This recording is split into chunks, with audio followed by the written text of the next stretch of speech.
Dr. Buckland actually called me on my cell phone. I was at the mall, and I thought it was weird because your specialists don't call you. You'll have to fight for it. Prepare for battle. Welcome everyone to Rate Your Pain 1 to 10. Today we have another interview for you. However, it's not our typical CRPS interview. The official diagnosis is gluteal muscle contracture. However, that wasn't the original diagnosis, but we will get to that later in this story here. Our interviewee is someone I guess you can call family. Her husband is my wife's cousin, so we see each other at all the holidays and family get-togethers. I feel like this episode is packed full of great content. Unfortunately, since I got my new computer and reinstalled Skype, there had been an update and things started acting differently than before. It started swapping pictures around on me and I wasn't touching a thing. So pretty much right away, it pops me into a tiny little thumbnail picture up in the right-hand corner. And then about a third of the way through the video, it covers me up with a double image of the interviewee. So you guys won't be seeing much of me in this episode. However, you get to see the interviewee, which I feel is more important. So you still get to hear my voice, my beautiful voice. So I hope you guys enjoy this episode. Either way, like I said, it's still great content. So let's get to it.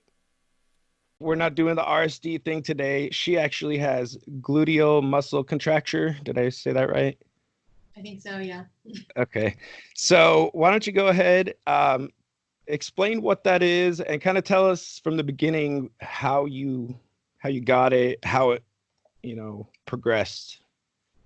So the original, I guess, diagnosis is called congenital bilateral femoral adversion of both my legs.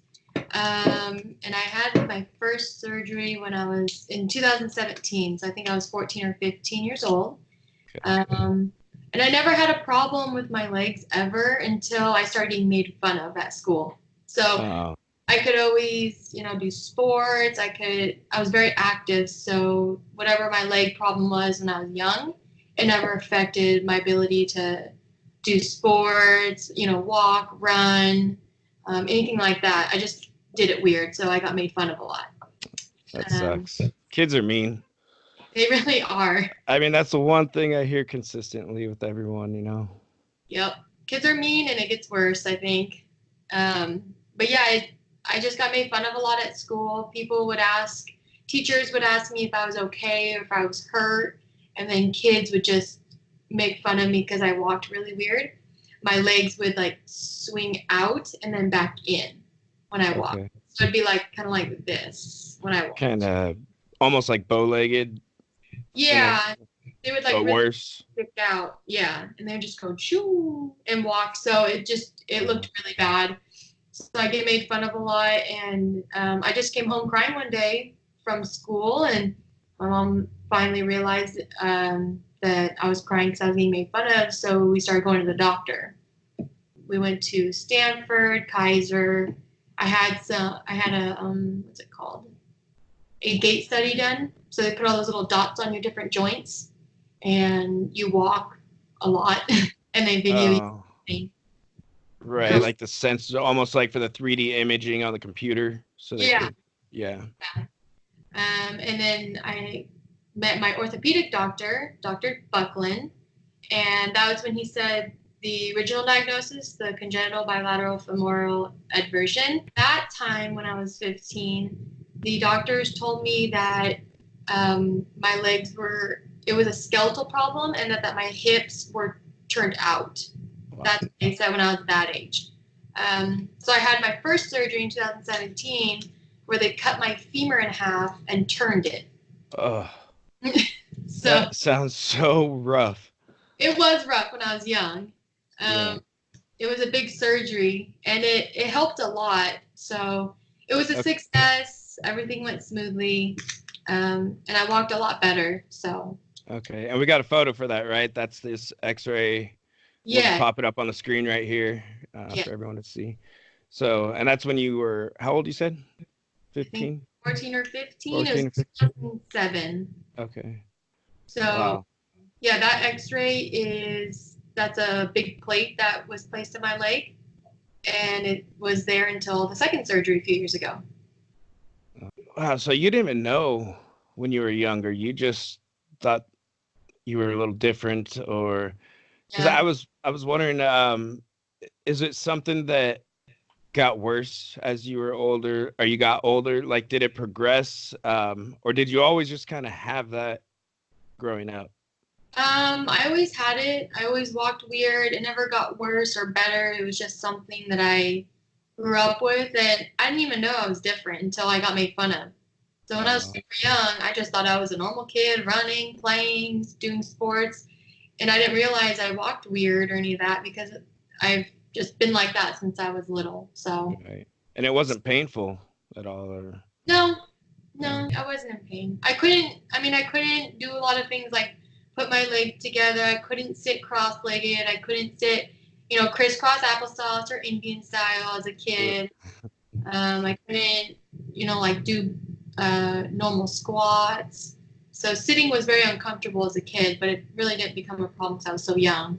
Right. Well, here's a couple photos of you trying to sit. This is before the surgeries. We'll just kind of show them all in order. We got her sitting near a fireplace, and that's before all the surgeries, right? Before you got Um, any of in the past few years, yes, not when I was 14. That one with the that's fireplace, that was like uh, 2 years ago. okay. And then how about the one here at the kitchen island? That was Is about that 2 years, 2 years ago. okay? Yeah. And then we have one here on a sailboat, it looks like. And that was also after the first surgery, but before the rest of the surgeries you had recently. Yes. Okay, cool. So yeah, I mean, you could see you couldn't put your legs together at all. No, it hurt. And I mean, I could bring them closer, but it's like it was just took so much effort, and it just would hurt over time if I really tried to put them together. So those pictures, my legs are pretty relaxed, and that would be the most comfortable to Well, you sit. just weren't meant to bend that way, the way your bones were, right? I mean, it's Yeah, like us trying to bend our legs outward in an yeah, awkward way. It's just not meant to move that way. yeah. Wow. It's like the frog. You know how frogs sit with their legs. That Yeah. for me, that was the most comfortable position in the world. It was relaxing. It didn't hurt. It was easy. But I know for a lot of other people, trying to sit in a frog position, it's like, it's difficult. Yeah. Some I people, can't do it now because my knee, there's so much damage to my knee and so much scar tissue that I can't bend my knee all the way. So trying to sit in that like squatted frog position, I can't do it. So it scares me if I ever had to like fall from a high position or anything. I couldn't just jump down because my legs wouldn't spring that way. With the surgeries, you had one when you were 14, but after that, you had a rod in place, right? Um, what surgery was that you had that put in? so the second surgery, so after I had that first surgery, I just lived my life, did my thing, and just, I still got made fun of a lot, still get stares, still people ask me, are you okay? But not as bad as when I was really little. Yeah, it wasn't a permanent fix, obviously. Yeah, but it did help. I mean, it did help, but I still got made fun of, and people still noticed that my legs were not as different. So the surgery did help my gait a lot, but it didn't make it perfect, obviously. So, Okay. um, yeah.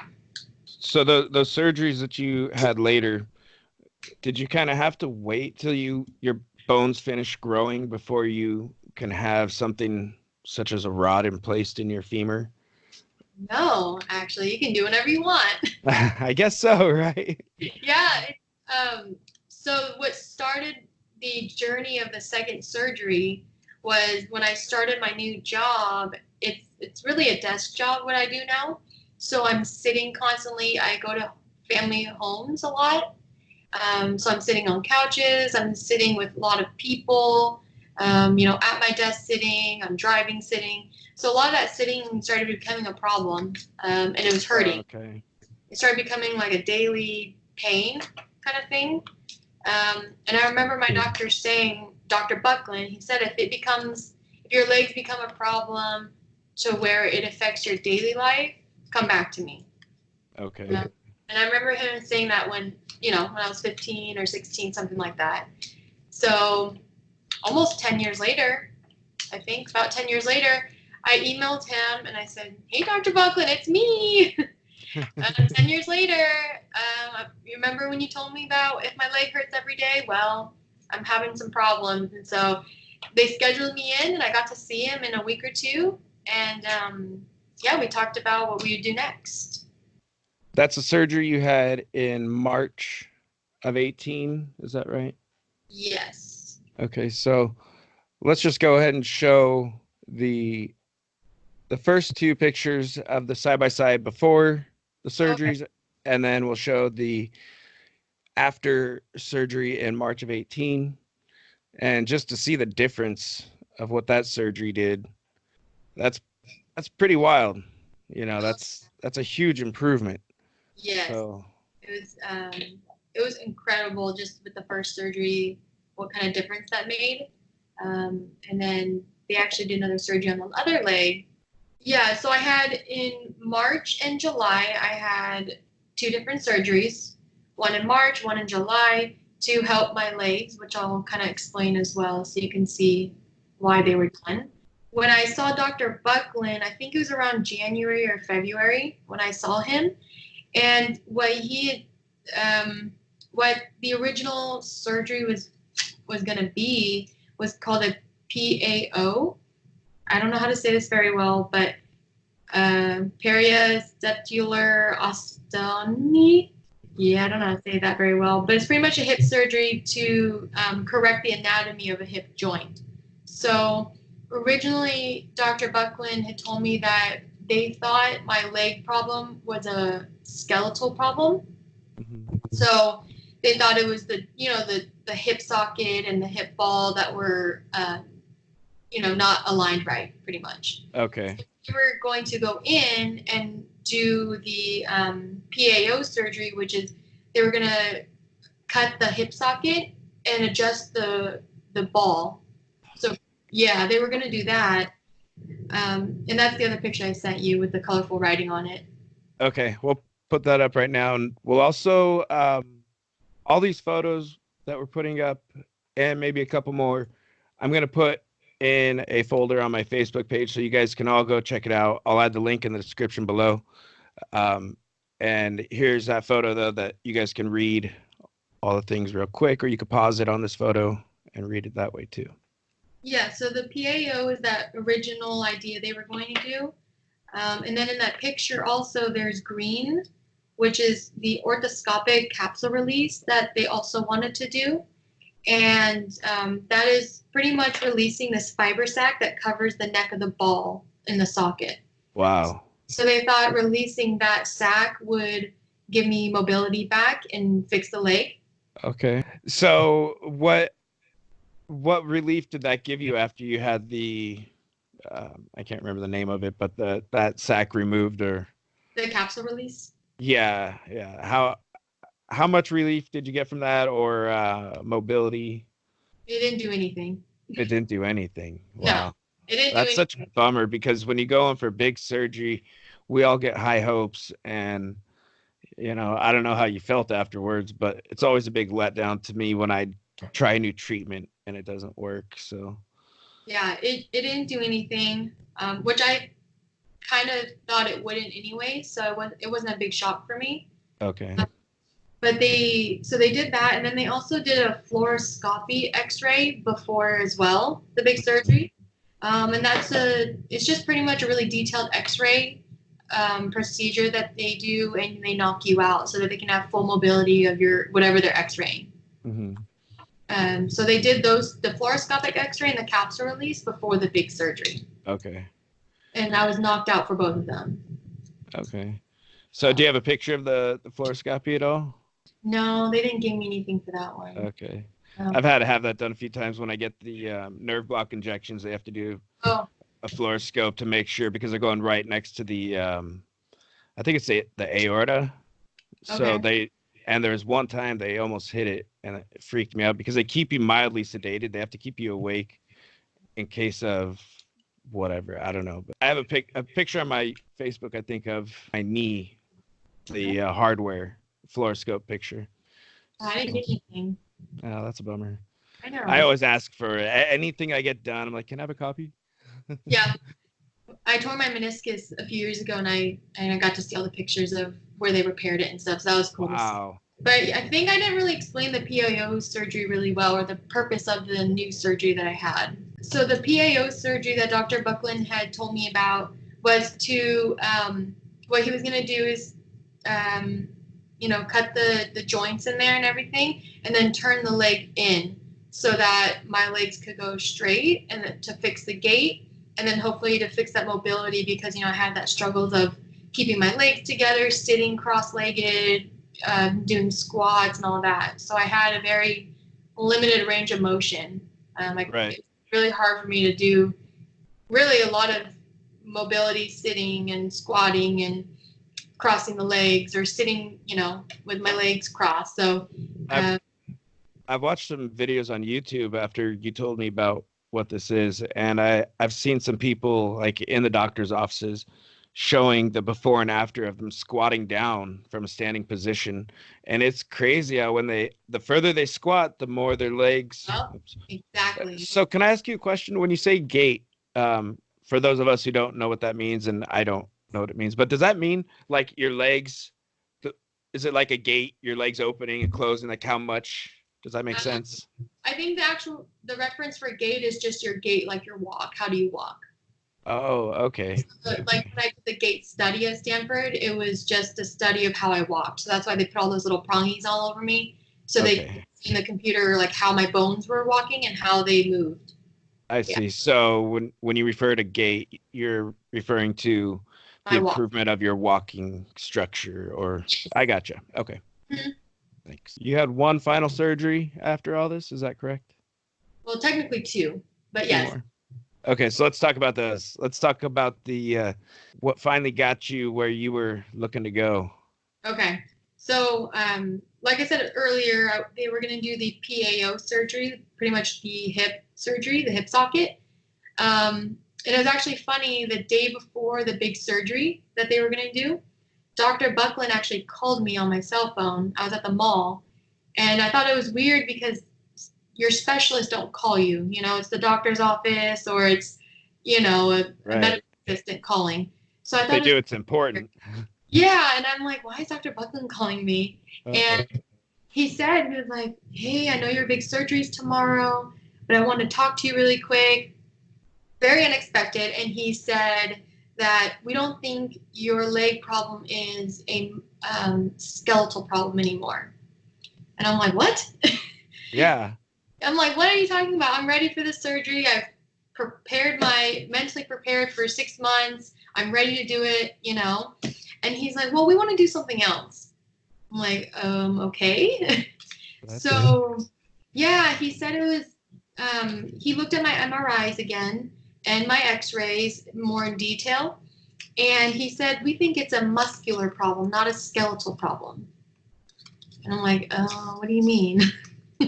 So that's when the new diagnosis came into play, yeah. The gluteal muscle contraction. Okay. Yes. So I'll read what it actually. So now he said, now they think the diagnosis technically would be a contracture of bilateral hip abduction contractures due to gluteus maximus contracture. Okay. So, pretty much what that means, he said, is we think it's a muscular problem given by injections from when you were in China. Wow. So, small backstory, I was adopted from China when I was 3. I was found in the streets by a factory when I was about a year old, and then taken to an orphanage. So I was in an orphanage for about 2 years before I was adopted. Wow. That's amazing. So what they were saying is that the injections injected into the butt were causing the gluteus maximus contracture, which is just very tight muscles.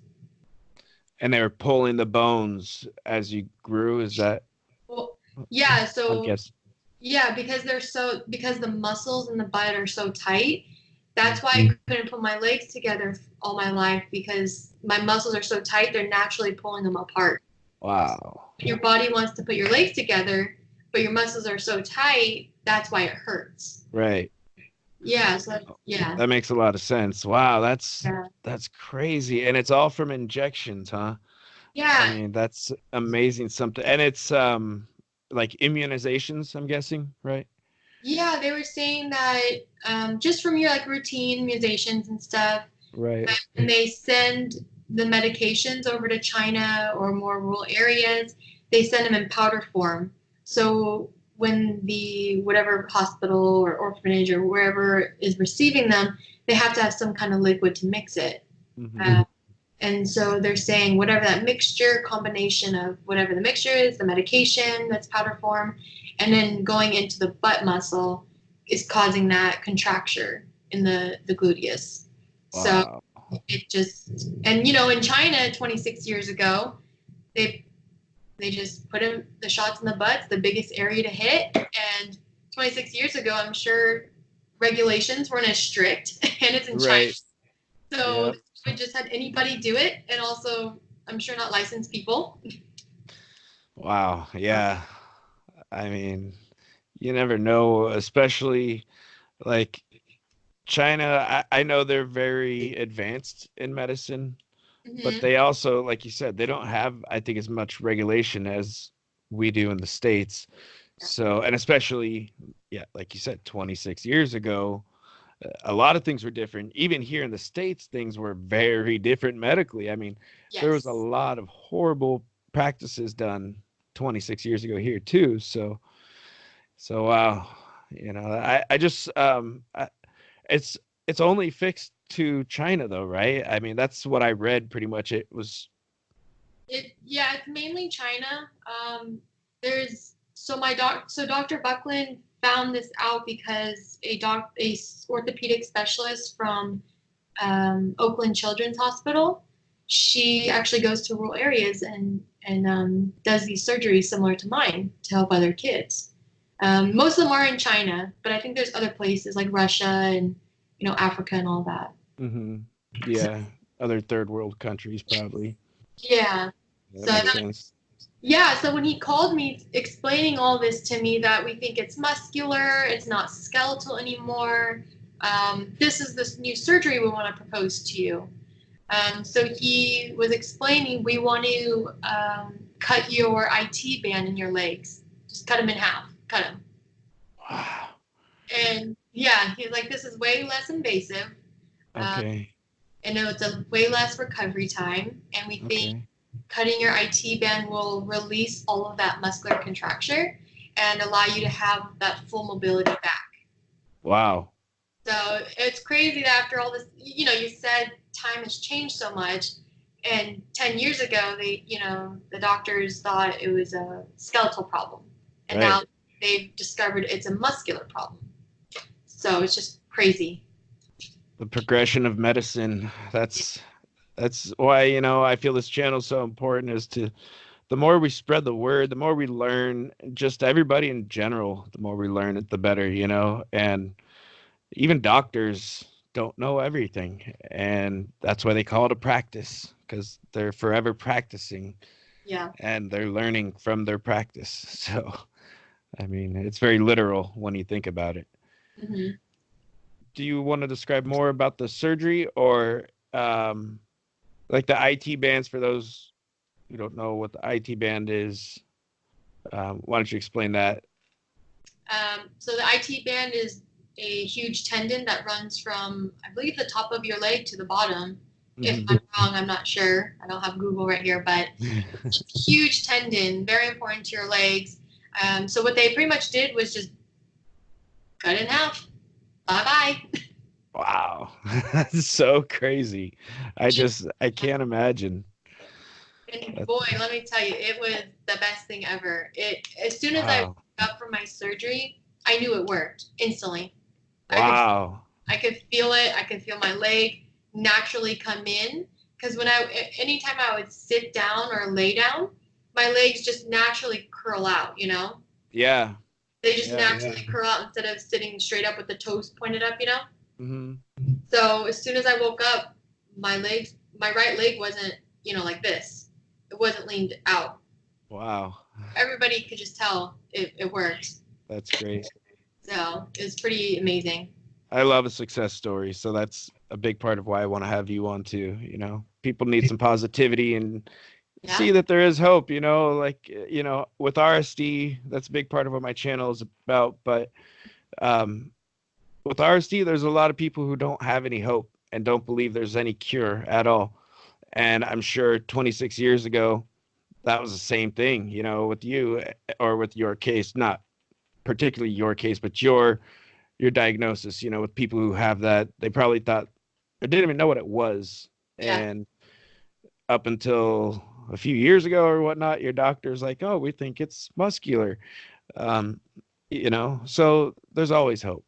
And Yeah. I think that's great. And we got some good photos to show Yes. of the before surgeries, the March and July surgery, and then the final surgery. Where, look at that, your knees are together. I mean, that's amazing. My 26 years of life, my knees have never touched while I'm in a sitting up position, ever. That's so amazing. And then let's show my favorite photo. We'll do the side by side of you on the sailboat, and then look at this in the office with her legs crossed over. I mean, come on, that's just crazy. Yeah, I didn't expect to be able to cross my legs. I knew I had an expectation of being able to touch my legs together sitting, but I never thought crossing was an option. I thought, okay, well, I'll be able to touch them, which is great too. I mean, that's fabulous. Yeah. But when I found out I could cross them, I almost started crying because I'm like, I've never been able to cross my legs. I've always dreamed of being able to do that because it's something just super simple that no one thinks of, in their day to not be able to do. Right. There's so many things we take for granted. Running is my thing. I would love to be able to run again. If I could go just run a mile, that'd be amazing. I mean, so yeah, that's cool. And it's good to keep those dreams alive because you never know. Can you sit like cross-legged now and you can bend all the way down with your knees together and you can do all that? I can squat. I can do a full 90-degree squat. I can grab things off the ground and not have to,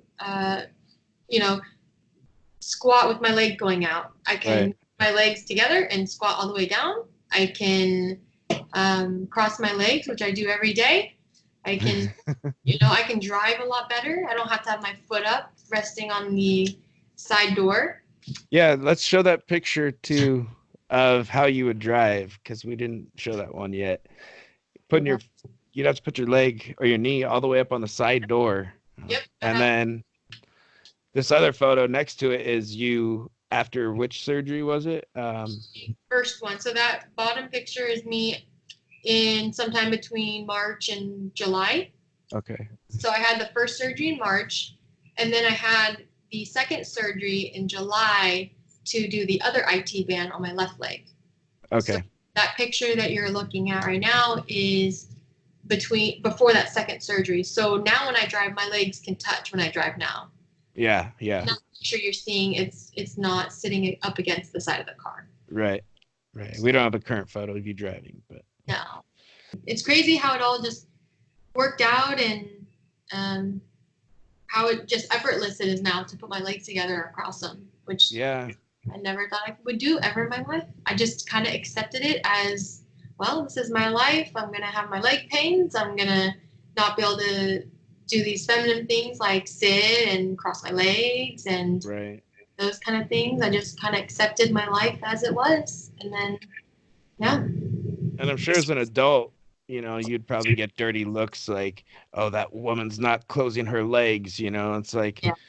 what they don't know. It's rough being judged by people who don't understand. So And that's why I'd be judged, because they didn't understand that there's a reason why I couldn't sit more like a lady, or, put my legs closer together when we were at a wedding or, an event. It's like, no, there's a reason I can't.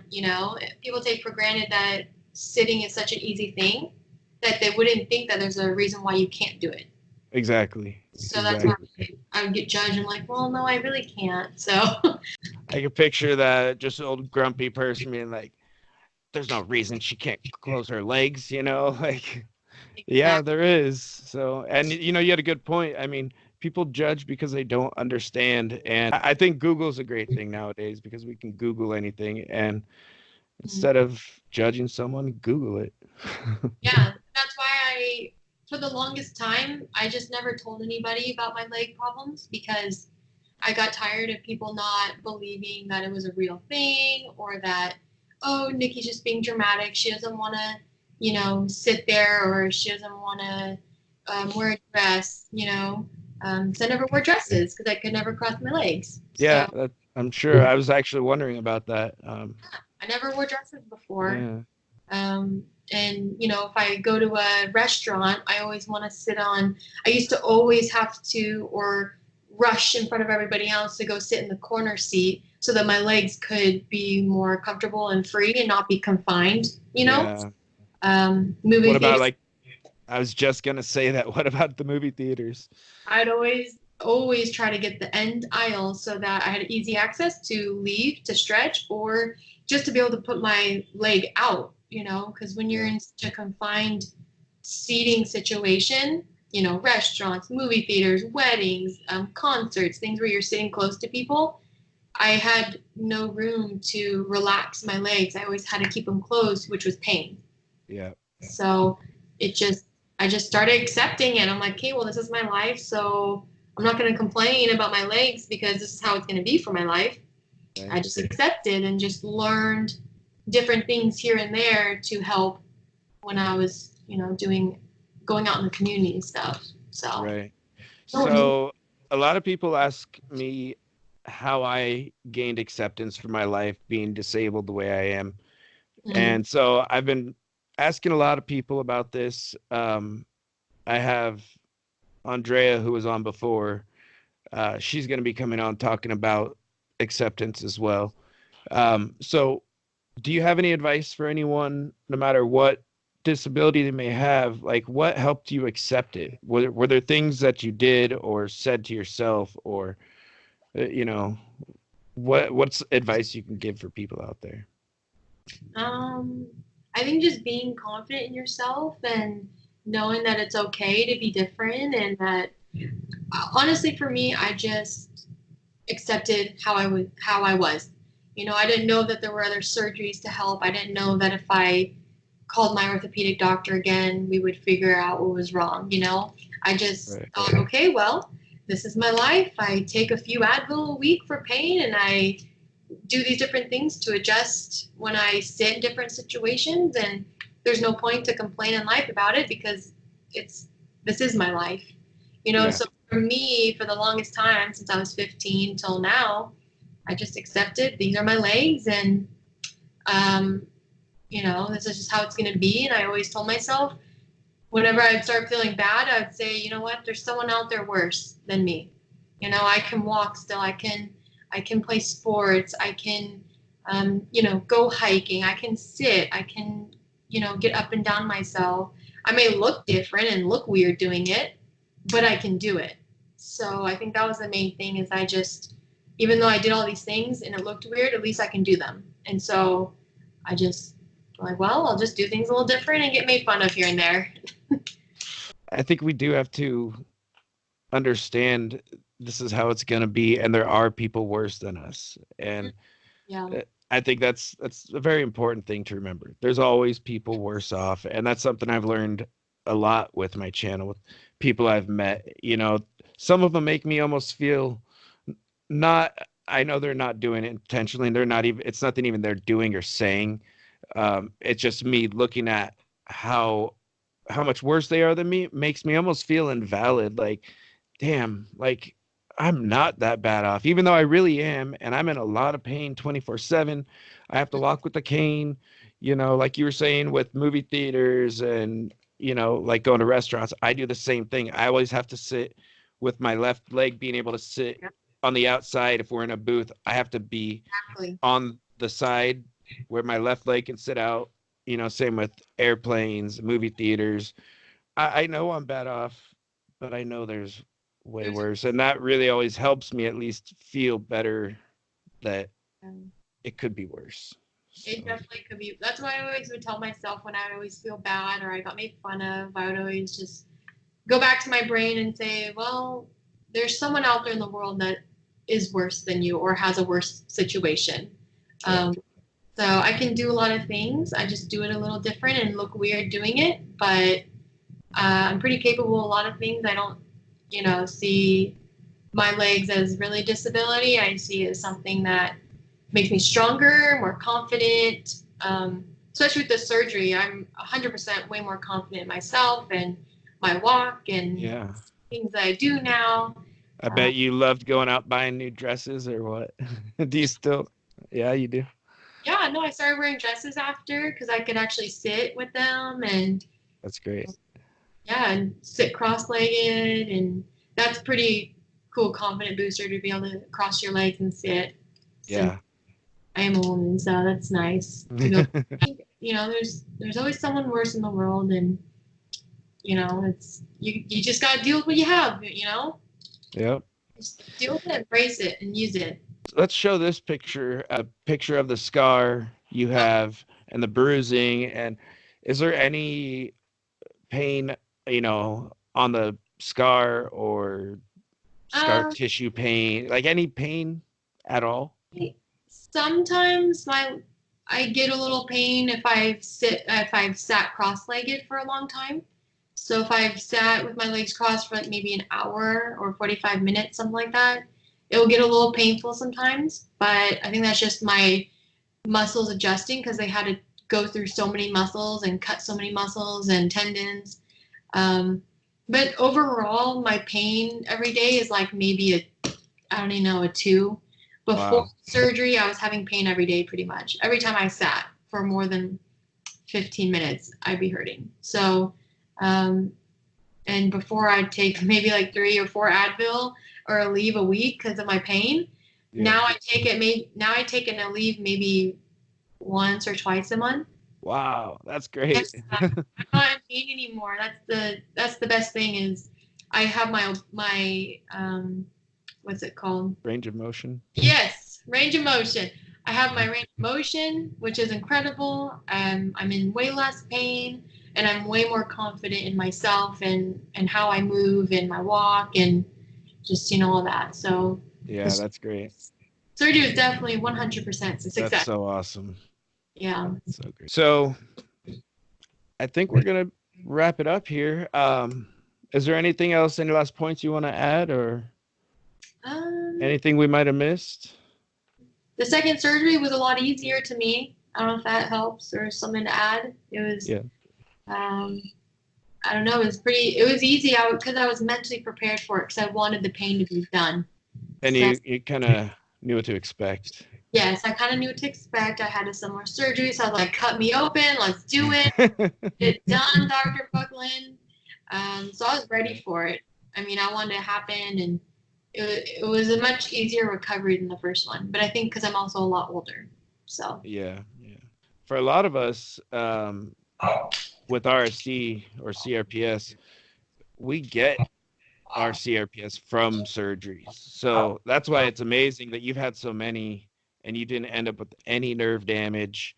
That's definitely a blessing for sure. Yeah, I mean, I still get pain sometimes, but it's nothing compared to before. So it's nothing to even slightly complain about because the pain before was just ridiculous. So, Right. yeah, I can handle a few days out of the month now. That's cool. That's great. Well, that's awesome. Thank you for coming on. I appreciate it. And You know, if anyone has any questions for her, you could put it in the comments and I'll make sure she gets them. And if you like this video, make sure to hit that like button and subscribe. All right, thanks. We'll see you next time. Peace. You'll have to fight for it. Prepare for battle.